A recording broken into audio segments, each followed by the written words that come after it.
పెద్దపల్లి జిల్లా కోర్టు ప్రాంగణంలో ఏర్పాటు చేసిన హెల్త్ క్యాంప్ ను ప్రారంభించిన హైకోర్టు జడ్జి జస్టిస్ సూర్యపల్లి నంద ప్రతి ఒక్కరూ తమ ఆరోగ్యంపై ప్రత్యేక శ్రద్ధ పెట్టాలని సూచన. పెద్దపల్లి జిల్లా కేంద్రంలోని ప్రభుత్వ ఉన్నత పాఠశాలలను సందర్శించిన జిల్లా కలెక్టర్ కోయా శ్రీహర్ష ప్రభుత్వ పాఠశాలల్లో విద్యార్థుల నమోదు పెరిగేలా చర్యలు తీసుకోవాలని సంబంధిత అధికారులకు ఆదేశం. పెద్దపల్లి కంచర్బావి హనుమాన్ మందిరంలో ప్రత్యేక పూజలు నిర్వహించి మినీ ట్యాంక్ బండ్ను సందర్శించిన హైకోర్టు జడ్జి జస్టిస్ సూర్యపల్లి నంద పెద్దపల్లి జిల్లా పర్యటనకు రావడం సంతోషంగా ఉందని కామెంట్. పెద్దపల్లి కంచర్బావిని సందర్శించిన మున్సిపల్ చైర్పర్సన్ డాక్టర్ మమతారెడ్డి 2 రోజుల్లో కంచర్బావి నీటిని శుద్ధి చేస్తామని హామీ.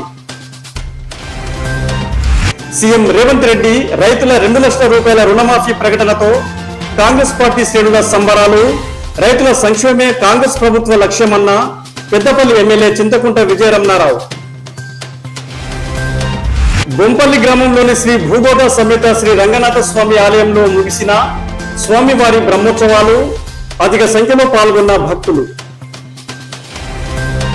సూడోమోనస్ తో విత్తన శుద్ధి చేయాలని రైతులకు తెలియజేసిన పెద్దపల్లి ఏవో అలివేని.